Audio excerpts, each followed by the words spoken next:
15, maybe 20 feet up the trail, there is a giant manzanita bush, and this figure stands up from behind this bush. And I don't know what I'm seeing, because what I'm seeing isn't supposed to exist. I know what everything in the forest is, and this is not supposed to be in these forests. Whatever this is, it's extremely large, it's covered in hair. Whatever I saw sent something to my core that just everything let loose. And I just closed my eyes and started praying to God. All right. Hey, Jesse, welcome to the show. Thanks for being here with us tonight. You're welcome. You're welcome. We appreciate it. We know you had a very interesting Bigfoot encounter. I did. Where did this happen at? What state was this in? Northern California, up above Shaver Lake, California. Okay. Well, why don't you tell us what happened to you and what you saw? Yeah, so about, I don't know, a week before the actual encounter, I had gotten some bad news from a doctor. At the time, I'm in my early 30s, so none of us like to hear the big C. So so I decided to take a Saturday, take my dog, and go up to the mountains and go for a hike. That usually helps clear my head, focus myself a little bit, clear it with the wife ahead of time, make sure she didn't have any plans, of course. And so I, basically packed a backpack and drove up about as far as I could with a two-wheel drive vehicle before it started getting to the point where I didn't feel comfortable progressing any further via a vehicle. I got out of my vehicle. It was probably about 9:30, 10 in the morning, and I decided to just hike. I usually take my dog with me. At the time, I had a 40-pound pit bull female. Not the greatest dog off leash, but she usually would stay relatively close, maybe 15 feet in front of me. Just added protection. I always carry a firearm. There's bears, there's mountain lions, there's wild pigs. Not like my pistol's going to really do a whole lot, but it gives me a fighting chance. So I started hiking up this old abandoned logging road, passing overgrown trees that had fallen down over the trail, and just hiked for probably a good, I don't know, 2.5 hours. Not really sure how far I can travel walking speed at least uphill in that time, but I would say a good couple miles in. When my dog just stopped dead in her tracks and wouldn't keep going forward, which was really, really weird. I've had her hiking a lot. We've encountered deer. We've seen bear on trails. She's never reacted this way at all. And my first reaction was, okay, she probably smells like a wild pig or something, but just her whole demeanor changed. Hair started standing up on her back. Her tail went between her legs, completely unlike her. And she refused to keep going forward. So I, come on, girl. And she would not come. She just was deadlocked, staring straight ahead. And about 15, maybe 20 feet up the trail, there is a giant manzanita bush. And this figure stands up from behind this bush. And I don't know what I'm seeing, because what I'm seeing isn't supposed to exist. I know what bears look like. I've seen bears. I know what everything in the forest is, and this is not supposed to be in these forests. Whatever this is, it's extremely large. It's female. I can see it from about here up. So I can see breasts. It's covered in hair. It's going to sound really weird, but it was oddly attractive, kind of like, not like, oh, I want to take this creature out on a date or something, but it was just, like a really beautiful animal, just something you never expect to see. We kind of just stared at each other. It felt like forever. It was probably 30 seconds. And my dog changed its attention from what was in front of us to up the hill. And I did not want to look away because that, whatever this is a once in a lifetime sighting. I don't want to look away. But if my dog's not paying attention to whatever this is, whatever's up the hill is more important. So I look up the hill and I just see a big black figure about 100 yards, maybe 150 yards up the hill. And it starts coming down the hill towards us. And now I'm terrified. I don't really know what to do. My dog's terrified. So I scoop up my dog and I curl into the fetal position on the ground. And at this point, both my dog and I pee ourselves, which is, looking back on it, is really weird because dogs don't typically pee themselves out of fear very often. It takes something pretty scary to make dogs do that. I don't usually make a habit of peeing myself either, but I did. Whatever I saw sent something to my core that just everything let loose. I could feel the footfalls. It was very heavy and it was coming up fast. And I just closed my eyes and started praying to God that if it grabs me, I at least can try to grab my gun. I was laying on my right side in hopes that if it does grab me, it doesn't realize I have a weapon and I can get to a weapon. But it doesn't grab me. It doesn't snatch me up. It feels like it's by the feeling of the weight of the footfalls. It feels like it should be right on top of me, but it's not. So I try to shift positions a little bit to kind of peek out to see where this thing's at, and my dog just flees back down the hill. She just up and left me.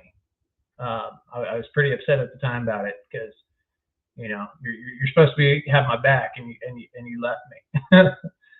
So as I watch her just disappear down the hill, I turn my attention back to where that manzanita bush was, and now there's two figures standing there. This big black figure just dwarfed the other figure. And when I get into the size of the bush and how my estimates on her height, you'll understand what I mean by he dwarfed her. I didn't really know what to do at this point. Do I play dead like a grizzly bear? It obviously knows I'm not dead because I shifted my weight and I know I'm looking at him. I remembered that I have an apple in my backpack. Now, it goes through my head like, do I Jane Goodall the situation? Maybe I can Gorillas in the Misfit, become friends, Harry and the Hendersons type situation. Totally, out of my mind, but not really sure. So I start reaching back for the apple on the side pouch of my bag, and when I get right next to where my firearm is, I start to hear a growl type rumble coming from the male, and that really shocked me. It shocked me because he knew what was on my hip. He recognized a gun. Bears don't recognize guns. Deers don't recognize guns. Whatever this thing is, it recognized what a firearm was. It recognized that there was danger there. I freezed for a second, and then I kept going back. And when I grabbed and pulled back, and he saw that I didn't have a gun in my hand, the growling stopped, which showed an intelligence that an animal that doesn't possess. Animals just don't possess this type of intelligence. So I try to just, I don't know, I guess lob it towards them. I didn't want to throw it at them. I didn't want it to be aggressive. So I kind of lobbed it towards them. She bent down. She reached out. She grabbed this apple, and we're talking a golden delicious apple. You know, we're talking a big apple. And she puts that whole thing in her mouth, closes her mouth around it, chews a couple of times, and swallows. Apple's gone. And when I first lobbed it to him, at the time I thought he was laughing at me because he made a sound that I could only take at the time as laughter, because he went, huh. Now, looking back on it now, I go, oh, you know, he was, the emotions were settling. He thought I was going for a firearm. He had, you know, I don't know if anxiety or anger, and that was starting to subside, and that's all I could think of. But he stood there for about, I don't know, 30 more seconds, and they both turned and they walked away. And I laid there for about 5 minutes in a puddle of my own pee. I was shaking so bad I couldn't stand up. I was so scared that if I get up, they're going to just think that I'm challenging them, and they're going to come back and rip me limb from limb. Looking at her alone, my 45 wasn't going to help me, let alone him.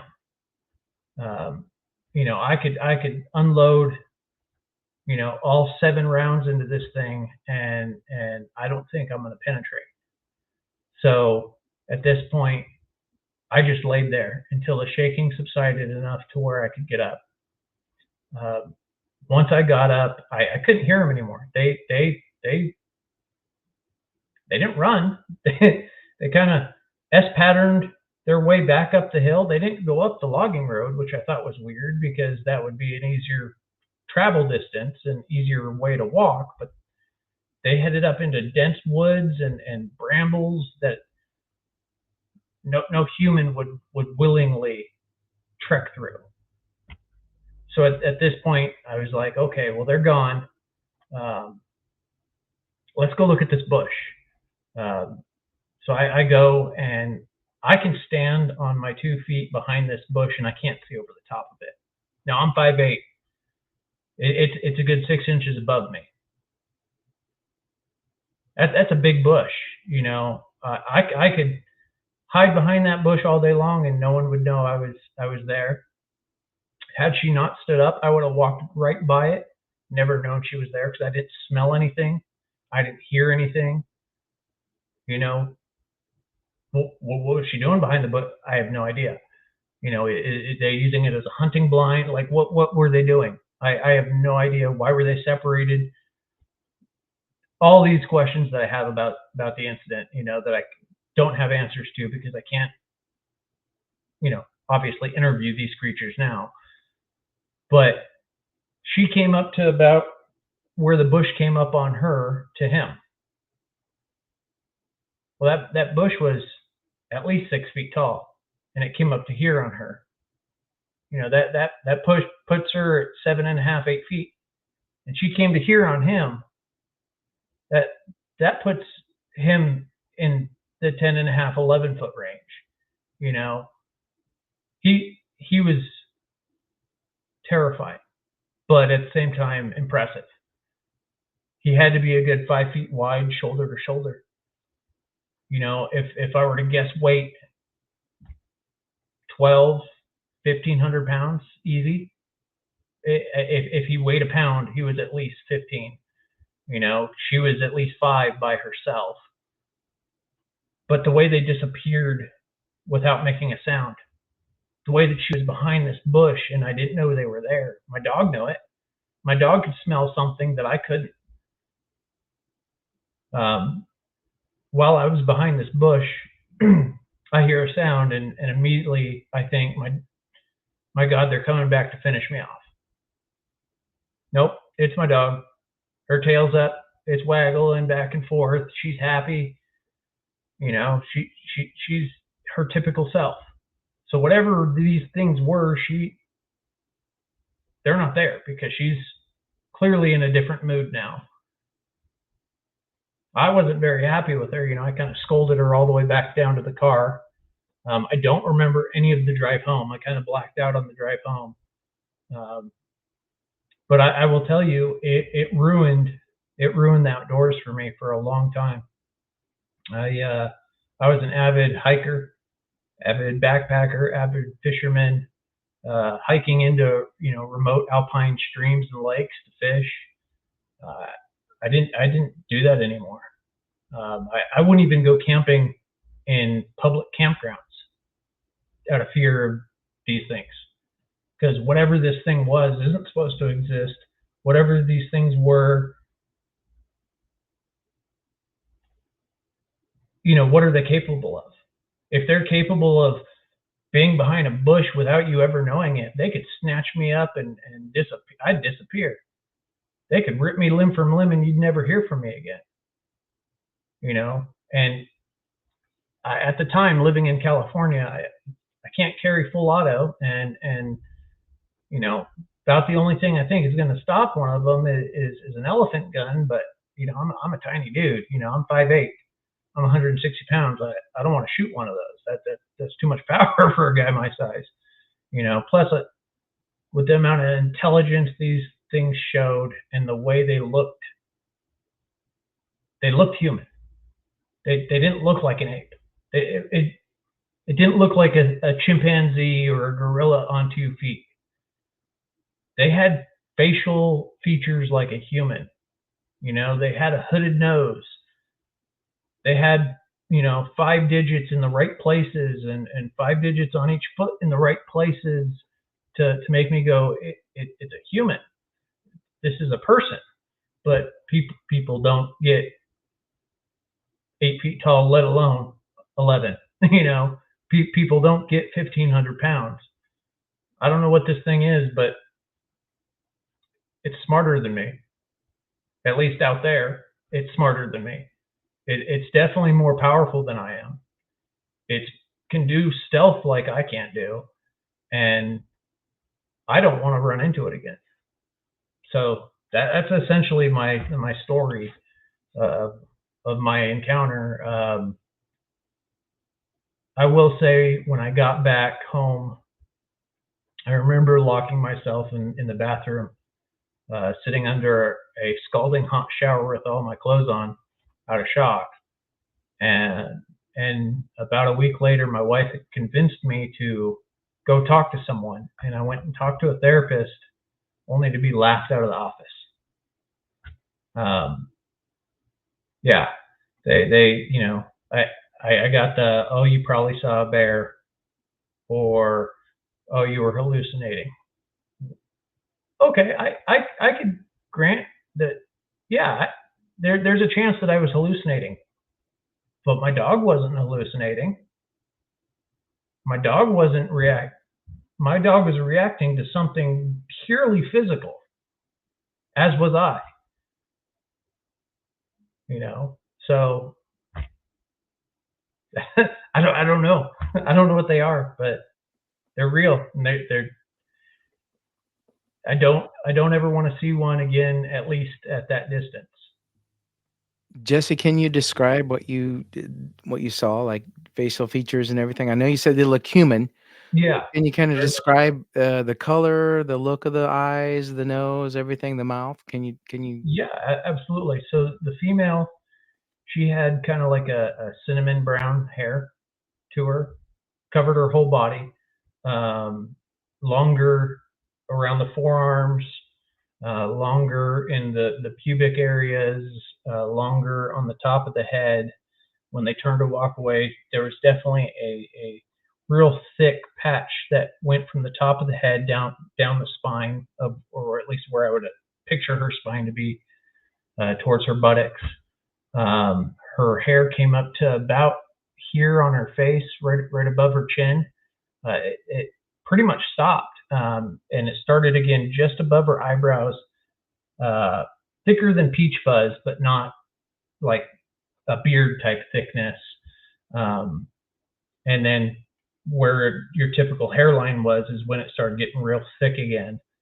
Her eyes were further apart than what I would think would be natural for a person. I think about how I can get 2 fingers between my eyes typically. You could fit a whole hand between her eyes. They were far apart, but they were massive. She had almost like a hazel color eyed, like a real light brown color eye. Big block teeth. She didn't have big fangs or anything like that. She didn't have weird shaped ears. You could see ears. They were small, but they were on the sides of her head. Big broad shoulders. I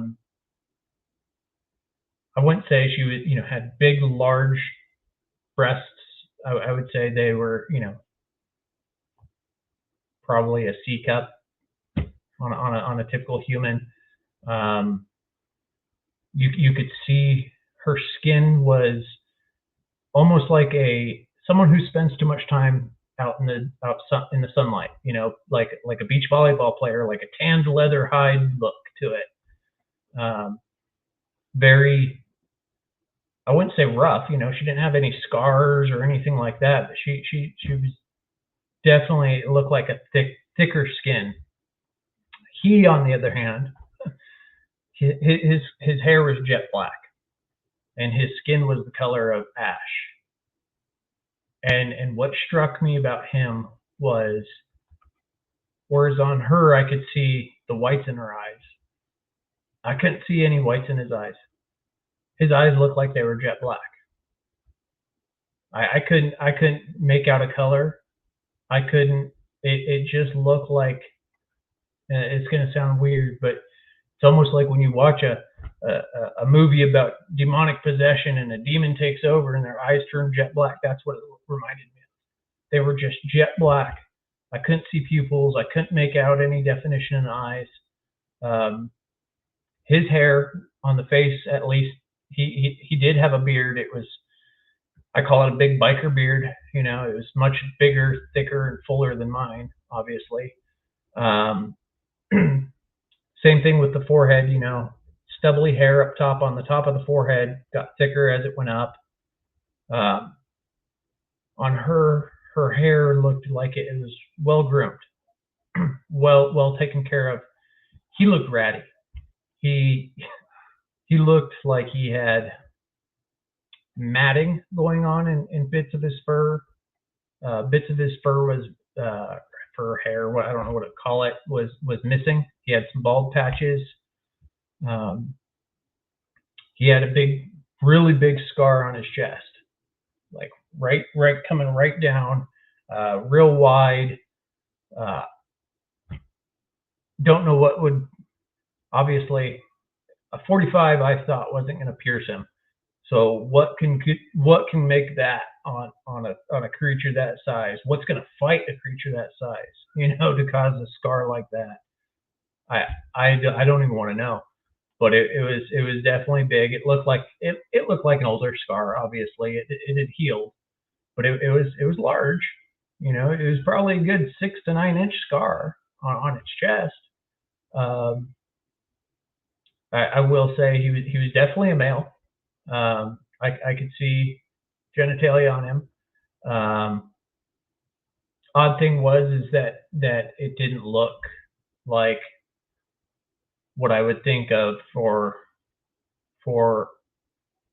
a humanoid type creature. I don't know if you guys have ever been on a farm or anything like that, but it kind of reminded me of a pig's penis. It was longer, thinner, pink in color. Kind of weird. Almost erect, which I thought was really weird because, here he is standing in front of me thinking about probably killing me, and he's almost got a heart on. You know, like that's just weird. Whatever he had in mind, I want no part of it. You know, I'm not here to take your girl from you. I don't want her. Yes, I thought she was pretty in a weird animal way, but I don't want her. You can have her. Just leave me alone. Um, I will say that his feet were massive. His legs were massive. You know, I just looking at the lower half of his leg, where his calves are, I would say his calves were bigger than my thighs. And again, I'm not a big man. I'm 5'8", 160 pounds, but still, that's a big calf muscle to be the size of my thigh. There's a lot of power in those legs. You know, his arms came down to his knees. He had big hands. His nails matched his lips. They were almost like a purplish color, which again was weird, but okay. You know, you have dark fingernails, you have dark skin. You know, okay. You know, not out of the realm of what I would think would be normal for that skin tone, but he was old looking yet terrifying. He definitely had some scraggly teeth. Like I for a while called it rabbit teeth. Like you could tell he had some teeth missing. I don't know if it was just from old age or from fighting or what the situation, but he was tore up pretty good. You know, he had some missing toes on his feet, which again was weird because on one side of his foot it clearly looked like it was a birth defect. On the other foot, it definitely wasn't a birth defect. It was just what's going to take off something's toe, especially something that big. You know, that's a big creature. You know, I don't think there's much in these woods. You know, in California, I no longer live there. I now live in Tennessee, but in California, our biggest black bears are like 400 pounds. You know, that ain't gonna put up much fight against something that's the size of a grizzly bear. You know, that's not gonna fight something that big. It's gonna run. It's gonna climb a tree. It's gonna try to get out of there. It's not gonna stand its ground. So, what was fighting this thing? What did this thing fight? Are you telling me that there are other males of this species out there that are that big or bigger? That's a terrifying thought. A thought that makes me not want to go, looking. At least not alone. At least not with more packing a punch than a 45. You know, it's scary. Like I said, it ruined a lot for me. It really did. You know, at the time, like I said, I had some bad news from a doctor. That thankfully was all resolved, but I had just gotten on with the parks department as a park ranger up in the mountains. So I quit my job. You know, I didn't want any. I'm not gonna be up at a ranger station by myself. Not if these things are around, because rangers don't usually carry guns. You know, that's a game warden. I'm not a game warden. I'm not up there with just pepper spray. Heck no. Not with these things running around. Heck no. Want no part of that. So yeah, that's what he looked like. Jesse, did you think that this was a husband and wife couple, or was it more like a father-daughter kind of thing, do you think? So that's what I have wrestled with for a while, because she was clearly a lot younger than he was, at least judging by their appearances. He looked a lot older than she did. When I first saw her, she was curious. She she was looking at me with a curiosity type look. She wasn't so much afraid of me as she was just, oh, what are you doing up here? Type look. When he showed up, her whole demeanor changed. She refused to look up from the ground. She would no longer make eye contact with me. She no longer would look at me. If they were in a mating situation, I don't know if it was consensual, because I obviously I'm reading into it, but I read fear. I read that she was intimidated by him. I read that she was unsure of what he was capable of as well. But when he turned to walk away, she followed.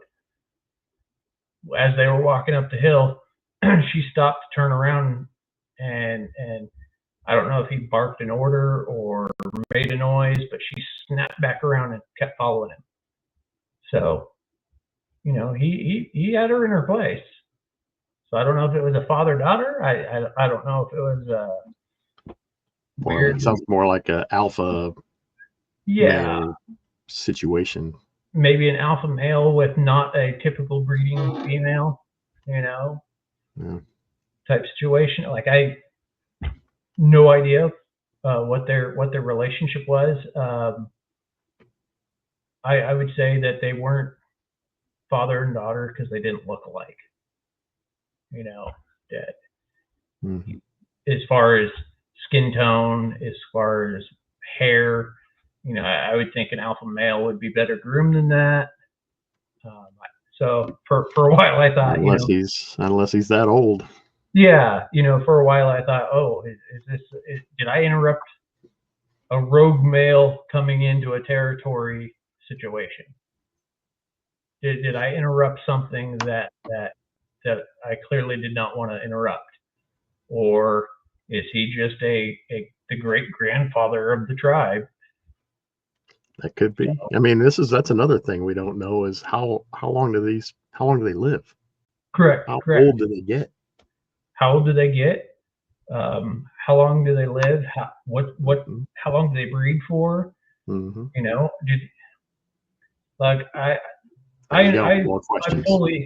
I fully accept that there is both a naturalistic and a supernatural side to these things. I always leave it in the realm of it could be either, because we really don't know.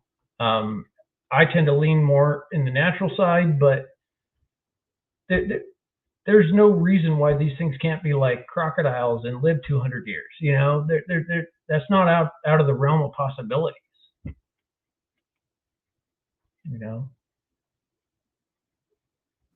Yeah, we don't know what these things are. We don't know where they come from. We don't know if they're natural or not. So many people have talked about the whole paranormal side of these things. Did you feel like these were natural creatures just from the earth? What was your thought? I mean, after you got to process it, I guess. Yeah. So, I mean, the fact that it ate an apple, I don't know. I don't see a supernatural being needing to eat. That doesn't seem like something a supernatural being would need to do, would be to eat, or for that matter, get an erection or breed. Like, I think it's weird, but when I think of supernatural beings, I think of ghosts, I think of demons, I think of angels. I've never heard of anyone saying the ghost in my house ate my bowl of Cheerios. Like that just doesn't happen. So, can they? Who knows? I don't know. I felt very much like they were flesh and blood. I can say beyond a shadow of a doubt, it wasn't a person in the costume, unless you have someone the size of Shaquille O'Neal up in the woods wearing a female Bigfoot costume, while another professional basketball player walks around on stilts in a Bigfoot costume. Like, what are the chances of that happening? That just doesn't happen. It wasn't people in suits. It wasn't, obviously bears. These were definitely some sort of creature that does exist. That as I now am fascinated by and do research about, there is a lot of evidence for, despite science not wanting to look at any of it. But there's countless footprints with dermal ridges and features that just you wouldn't fake if you were planning to fake a footprint. You wouldn't go into the whole complexity of making a disfigured foot. You wouldn't do that. It's hard enough to make plaster feet as it is that leave good impressions without doing ones that are disfigured or missing limbs or missing. It's definitely flesh and blood, in my opinion. Could there be capabilities that we could attribute to supernatural because we don't understand it? Absolutely. Like we know that their hair doesn't have typically dermal, the center core like normal hair does. So does that mean that they can almost like camouflage, like some fish can and blend in with their surroundings? If they're in front of a green object, they look green. If they're in front of all depending on how the light hits it, who knows? Nature's crazy. Nature has produced some animals that if I went back 500 years and was describing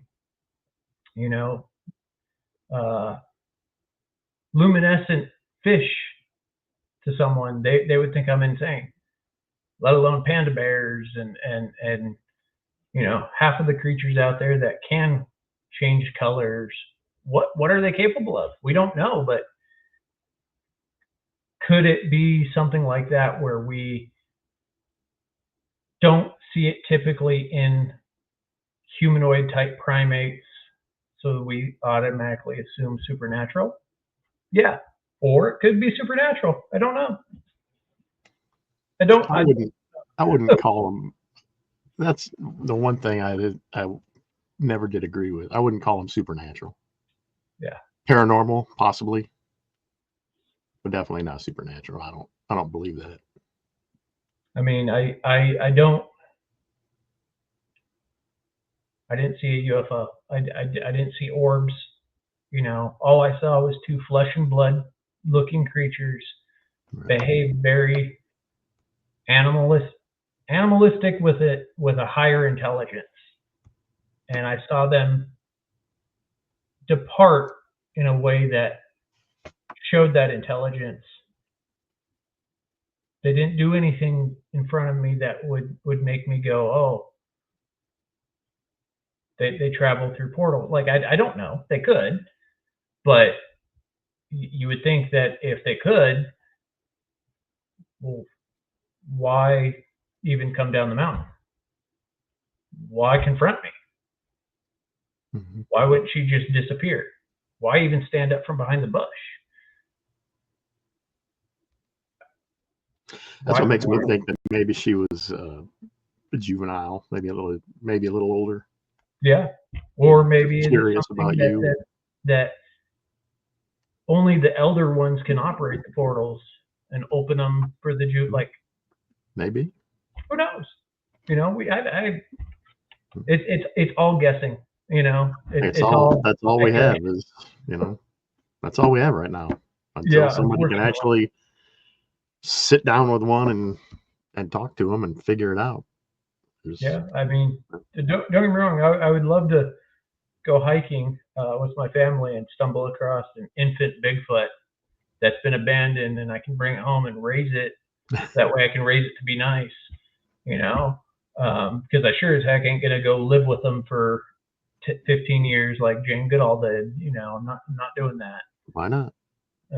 I like flushing toilets and toilet paper. Yeah, right. I like the creature comforts,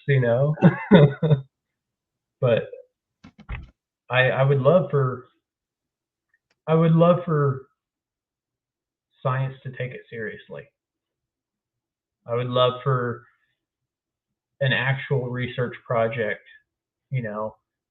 something that's got real funding, using real high-tech equipment because they can be tracked. Nothing is so advanced that we can't track it. Shoot, you look at ghost hunters, they can track stuff, we should be able to track it. But, Joe Smith in Kentucky that's doing investigations out of his garage that has a $10,000 a year Bigfoot expedition budget can't afford the gadgets that can actually track these things. But see, here's the thing with that is the people that can and do track them like that. That's where the paranormal question comes in, because when they're on the trail and they got them on the thermal, or they know they're tracking one, and all of a sudden it's gone. Yeah. Where's it go? I don't know. It could go up a tree. It could go in a hole. Who knows? Yeah, absolutely.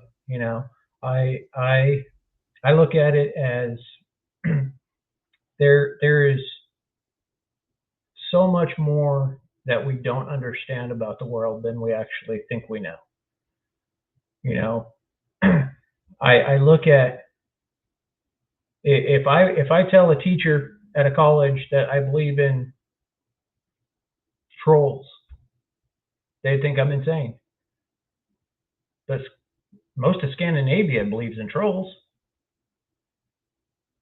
If I tell them that I saw a Bigfoot, they think I'm either a liar or I'm crazy.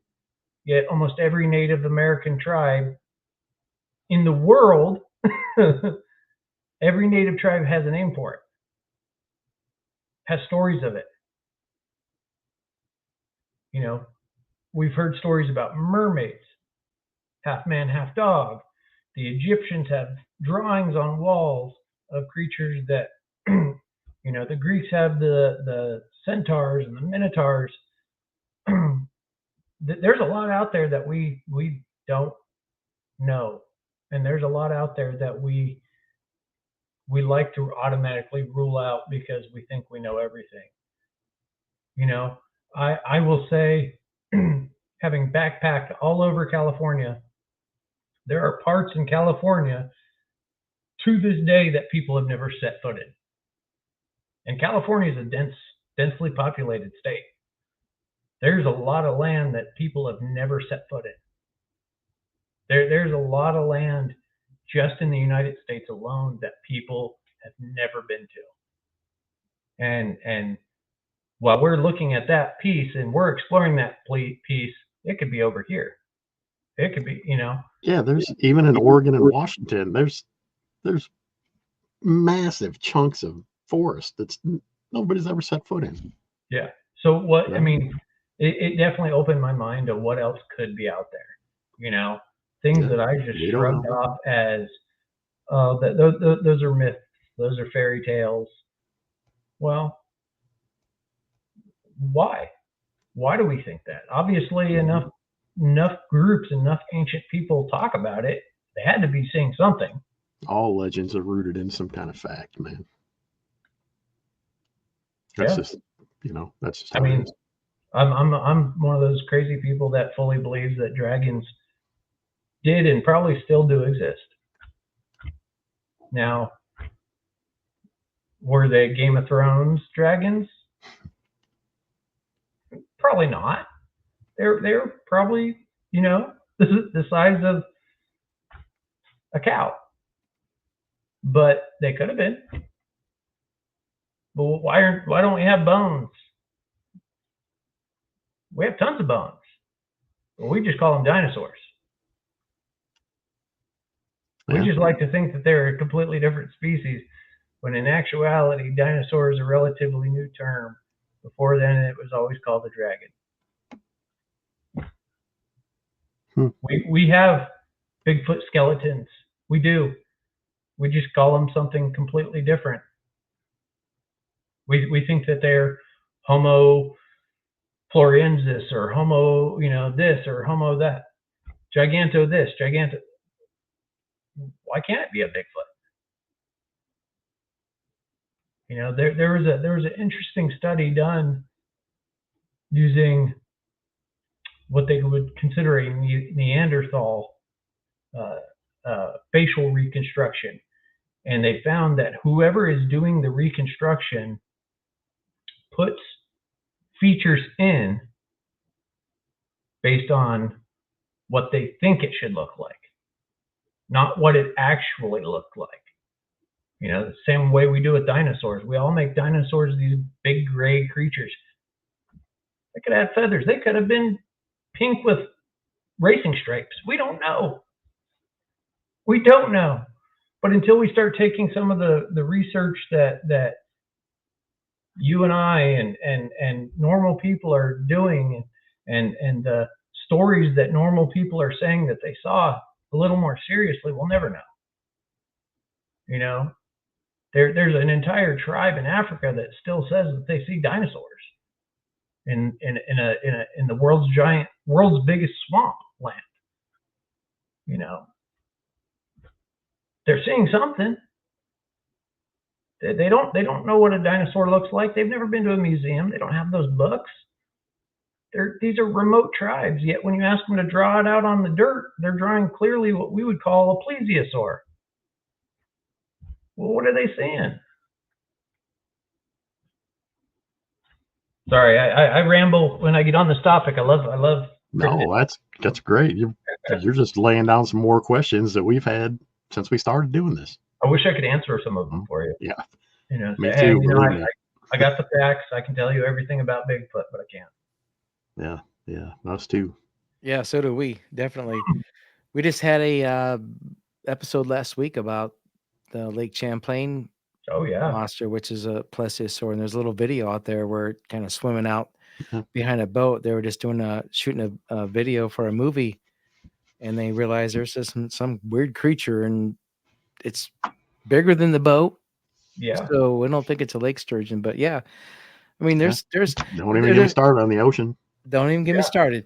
There's so many remote places out there, let alone the ocean. There's so many remote places out there that man has never set foot in. People don't understand the vastness of the wilderness that is out there, even in our Midwestern states. There's places in Ohio that man probably hasn't actually set foot in because he doesn't want to go that deep into the woods. And I don't blame him.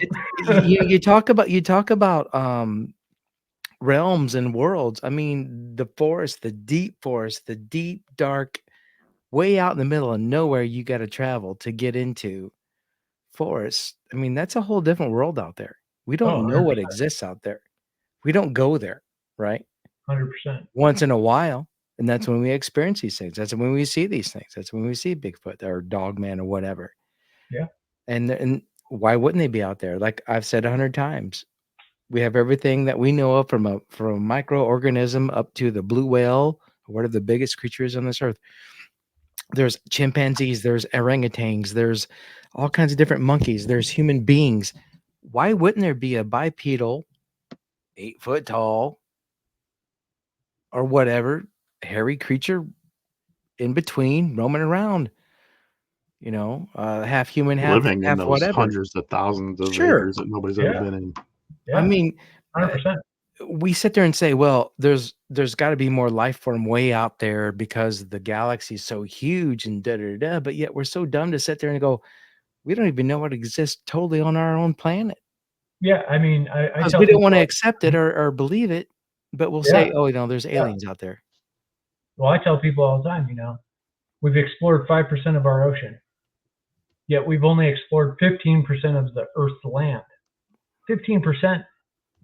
That's not very much considering how big the world is. That's there's a lot out there that we don't know about. You know, I was talking to a researcher the other day, you know, and we got into cryptozoology because the topic, anyways, because I said I still believe that the Tasmanian tiger exists and roams the world to this day. And he said it was deemed extinct back in the 50s, I believe. And I said, do you know how they deem something to be extinct?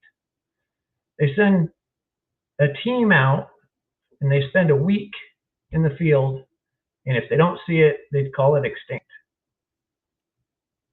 How many creatures have come back from extinction? How many people?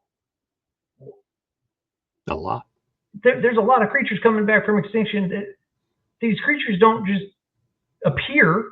That means that there was a breeding population that you obviously missed in your week-long or month-long research field, you know. And did you go fully remote? Did you get in the depths? Did you go to the places that your comfortable four-wheel drive can't take you? No. That's why these creatures are coming back, and people are seeing these things. You know, I don't know if you guys have heard. I know we came on here to talk about Bigfoot, but I don't know if you guys have heard the little bit of story and history behind the chupacabra in America, and where some people believe that it's the Tasmanian tiger from Tasmania, because a breeding pair was on a ship that was headed for the Bronx Zoo, and that ship crashed, and the animals were never recovered, but it crashed onto land. It didn't crash out in the ocean. And then all of a sudden, reports started coming up of these strange dog-looking creatures that drink blood, similar to the Tasmanian tiger, the way they consume meat. Could it be true? Cool. Absolutely. You know, we don't know. We don't know what's out there. We don't. No, we don't. You know, Bigfoot fascinates me the most, because it's something that I will 100% say I have seen. You know, I would love to say I've seen mermaids or I've seen Dogman. I haven't. I've seen Bigfoot. I know it exists. I know it's out there. I know what they look like. Now, do they all look like that? Probably not. But the ones I saw did. You know, could the ones in China look different than the ones in Australia? Absolutely. But that's the same way that, you know, different horse species in different parts of the world look different. They adapt to wherever they're living. Different humans. Yeah. We don't all look the same, you know. Yeah, I love Bigfoot though. I love it now. So do we, man. So do we. And we appreciate you being here and talking about your encounter. That was an amazing encounter. First of all, I want to say that. Real quick, why do you think they're so close to the trail that you were hiking on? Was it that far out, remote, that no one ever goes out that way? I mean, where I was, as far as remoteness goes, I would say as the crow flies, I was probably 30 miles from the closest town. As the crow flies, I drove for a while. I left at about 4 a.m. to drive up there, and from where I lived, it took about an hour and a half to get to Shaver Lake. So from, you know, you figure to get to where I was going, I had never been there before. I had been all around the lake. I'd been around some of the mountain ranges up there. There's an area up there called the Three Sisters, and that's where I was headed. Never hiked it before. I don't even know if there's any trails up there. But when I found a logging road, I figured, hey, why not? You know, like, logging roads are usually easy walking paths. But once I got to a point where there was dips and potholes in the road that were uncomfortable to drive in a 2-wheel drive truck, I said, okay, let's stop. Let's pull to the side in case, you know, some 4-wheel drives come. I saw nobody. I saw no 4-wheel drives. It looked like no one had used this logging road in 20 years. So could they walk that path because it's easier? Which is probably why they were there, because nobody's been on it. No one's been on it. I figured it was a safe, easy path. You know, the area, it's not typically an area that people go for, even for 4-wheel drive in that area. You know, there's other far better places to go 4-wheeling, especially if you're going to go 4-wheeling. You want to do more rock crawling, and you don't want to do overland traversing. At least where the people that 4-wheel drive around here, you know, they either want to play in the mud or they want to do rock crawling, and this would be neither. So no one ever goes on this, and with you know, trees laying over the road, you're not driving that trail. I don't think people even walk that trail. I mean, I could walk just about any trail in the United States, and you're going to find some sort of litter. Bottles, bottle caps, you know, cigarettes, wrappers, something. It was pristine. There wasn't a lot of trash. People don't go up there, I don't think. And if they do, it's probably deer hunters. You know, it'd be a great place to deer hunt, but you know, I don't deer hunt, but yeah, I'm sure it'd be a great place to go deer hunting because there aren't people. It is remote. It is an area that I think is relatively untouched. I think even the Forestry Service doesn't really touch it much. Just, I don't know. I didn't see any trees that had any ribbons tied to them, marking that they were going to cut or even try to, you know, clear some of this trail to make it usable again. I think they originally carved it expecting to potentially do something, and plans change.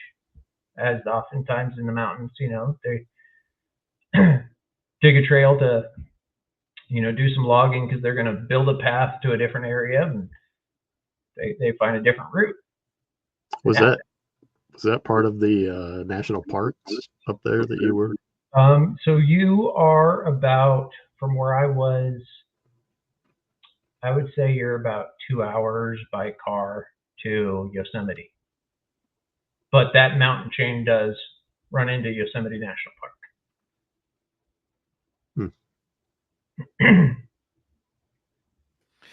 Well, Jesse, we appreciate you being here with us tonight, man. It was a great encounter to hear. Yeah, it was. That was awesome. Wow. I mean, how lucky were you? I guess unlucky. Unlucky, lucky, yeah. However you want to say it. I like I tell people, I am thankful that I got to see him because it opened my eyes. I just wish it wouldn't have been so close, because it really did terrify me to the point of where I still have some nightmares about it. So. Sure. Yeah. Yeah. Real quick, I forgot to ask you this. Did you notice any smell when you were close to these guys? None. I didn't smell a thing. I will say my dog obviously smelled something, the way it reacted, but the way the wind was blowing, the wind was blowing towards me. So whatever, if these things stink, I should have smelled it. You would have smelled them, yeah. I would have smelled it. I didn't smell anything. So be that as may, do they stink all the time? Is it a musk that they use for mating, or I don't know, but a warning like a skunk. Yeah, who knows? But I didn't smell anything. Yeah, I think they have control of that, whether they can release that nasty hormone smell or whatever it is they do. I'm surprised the male didn't do that to you when he was running up. He was just probably so pissed off that he saw him already. He didn't need to. He was jealous, man. You were trying to talk to his girl. I will say that had he been squatting down, I wouldn't have ever saw him.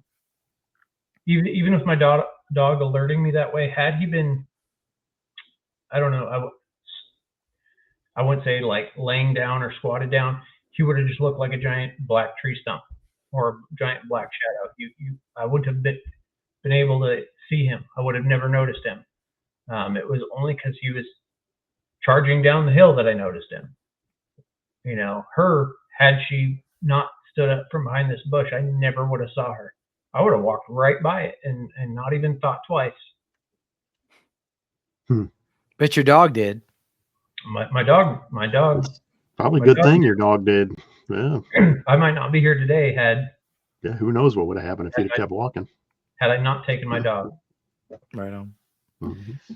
All right, Jesse. Well, again, we appreciate it, man. Thanks for being here so much. Dude, that was awesome. Great encounter, brother. All right. And if you're in Tennessee now, when you get out in the woods down there and you see something, let us know. Oh yeah. I go out here in Tennessee during daylight hours and usually with other people. But great idea. Because I don't have to be faster than Bigfoot. I just have to be faster than who I'm with. Take some slow people with you, right? That's right. All right, man. Well, thanks again for being here. We appreciate it. Yeah, Jesse. we appreciate it. You have a good night, man. Thank you for having me. Yeah, thank you. Our pleasure. Thanks. Bye.